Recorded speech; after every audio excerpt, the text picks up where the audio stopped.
Bismillahirrahmanirrahim. Assalamualaikum warahmatullahi wabarakatuh. Saya Muhammad Solihin, mahasiswa program studi Tadris Bahasa Indonesia semester 4, akan memenuhi tugas yang Bapak Amin berikan kepada kami. Baik, di sini saya akan menjelaskan mengenai bab nikah.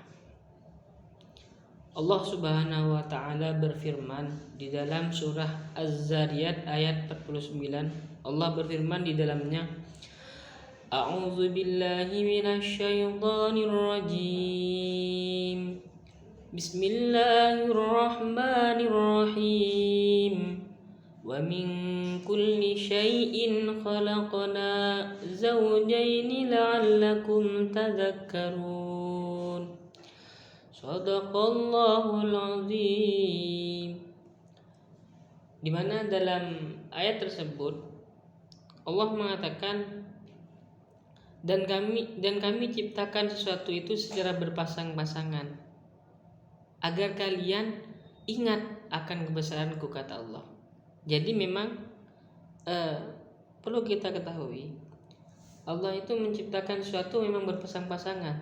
Tidak mungkin Allah itu menciptakan sesuatu yang sifatnya sendirian, apapun itu. Contohnya, kita kalau merasakan pagi, pastinya kita akan merasakan malam, gitu kan? Nah, itu termasuk kebesaran Allah. Jadi Allah itu menciptakan apapun di dunia pastinya berpasang-pasangan, ada laki-laki juga ada cewek, gitu kan? Itu kebesaran Allah. Ada siang, ada malam, ada apa lagi ya? Ada hidup, ada mati, gitu kan? Ada gelap, ada terang. Nah, itu kebesaran Allah. Jadi Allah itu memang, makanya kata Allah, dan kami menciptakan sesuatu secara berpasang-pasangan, gitu, kata Allah itu. Nah, jadi dari sini, dari ayat ini kita harus mengetahui bahwa Allah itu esa, bahwa Allah itu maha segalanya. Allah itu besar, teman-teman semuanya, gitu kan ya. Allah ini mempunyai kehendak yang luar biasa. Apapun yang dikehendaki oleh Allah pastinya akan terjadi. Contohnya tadi, ada hidup, ada mati, gitu kan. Itu kebesaran Allah, gitu ya. Dan juga seperti halnya contohnya itu suami dan istri, gitu kan ya. Kalau ada suami, pastinya ada istri. Itu bentuk kebesaran Allah. Jadi Allah menciptakan manusia bukan hanya cewek semua, bukan hanya perempuan semua, bukan hanya laki-laki semua. Ada cewek juga ada cowok. Itu termasuk kebesaran Allah. Lelaki diciptakan karena lelaki itu akan memiliki pendamping, gitu kan. Yaitu seorang cewek. Atau perempuan diciptakan dan kodratnya perempuan itu akan memiliki pendamping. Itu termasuk kebesaran Allah. Kemudian di dalam hadis juga dikatakan Rasulullah pernah bersabda, di mana dalam sabda Rasulullah, an-nikahu sunnati faman raghiba an sunnati falaysa minni. Kata Rasulullah, nikah itu adalah sunnahku, kata Rasulullah. Nikah itu adalah sunnahku, dan barang siapa yang membenci sunnahku, maka itu bukan golonganku, kata Rasulullah. An-nikahu sunnati, nikah itu adalah sunnahku. Jadi Rasulullah itu menikah. Makanya dikatakan sunnah Rasulullah karena sunnah itu adalah perbuatan yang dilakukan Rasulullah. Jadi kita itu bisa mendapatkan pahalanya sunnah ketika kita meniru apa yang dikerjakan oleh Rasulullah. Seperti contohnya nikah ini. Ini merupakan merupakan pernyataan dari Rasulullah, statement dari Rasulullah bahwa siapa yang tidak suka atau tidak melakukan sunnahku, tidak membenci sunnahku, maka itu bukan golonganku, kata Rasulullah. Bukan tidak melakukan, membenci sunnahku, gitu ya. Barang siapa yang membenci sunnahku, maka itu bukan golonganku, kata Rasulullah. Jadi kembali ke awal, An-nikahu sunnati, nikah itu adalah sunnah Rasulullah. Jadi kita sebagai seorang mukmin harus menikah gitu ya. Khususnya yang masih jomblo gitu kan ya, masih jomblo, masih gak punya pasangan, ayolah cepat-cepat cari pasangan gitu kan, kita cepat-cepat nikah gitu kan.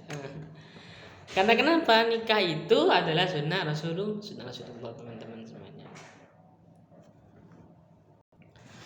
Kemudian para ulama juga menjelaskan mengenai nikah, yaitu faslun fi arkanin nikahi wa ghairiha. Arkanuhu khamsatun zaujun wa zaujatun wa waliyun wa syahidani wa sigha. Rukun nikah itu ada 5. Yang pertama, mempelai pria. Jadi orang itu bisa melakukan nikah. Yang pertama ada mempelai pria gitu ya. Jadi ada yang laki gitu kan. Jadi nikah itu bisa dilakukan dengan lain jenis ya, lawan jenis ya. Tidak bisa dilakukan dengan sesama jenis. Contohnya laki dengan laki-laki itu namanya bukan nikah, LGBT itu ya. Gitu ya.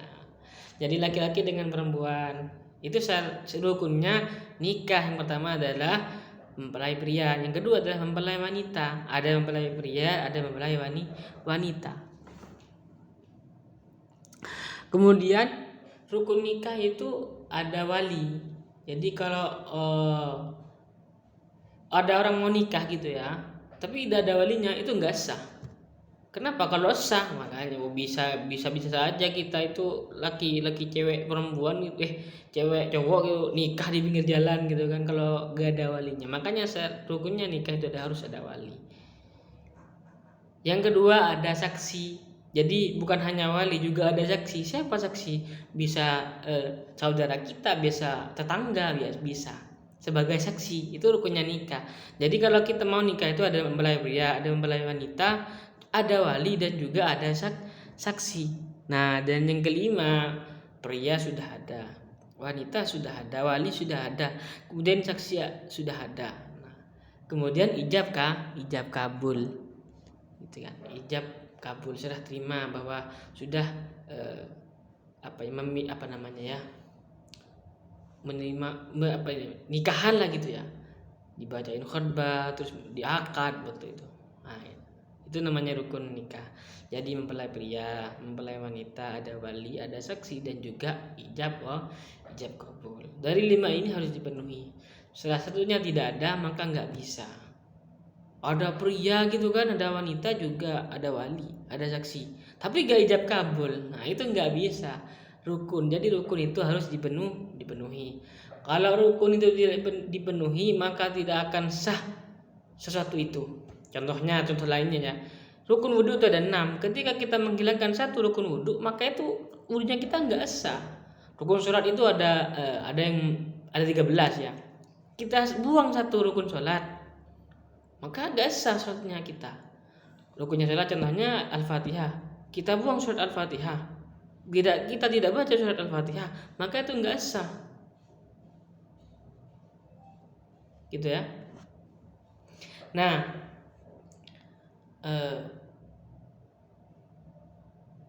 jadi mungkin itu saja bisa saya sampaikan tentang bab nikah, yang dimana dijelaskan tadi dari Al-Quran dan juga hadis dan juga qaul ulama. Itu saja ya yang bisa kami sampaikan. Apabila ada kesalahan kata dari saya Al-Fakir Muhammad Sholihin, mohon maaf yang sebesar-besarnya. Dan semoga dengan video ini nilai saya baik gitu ya, amin. Dari saya Muhammad Sholihin pamit undur diri. Wallahual muwaffiq ila aqwamit thoriq. Wassalamualaikum warahmatullahi wabarakatuh.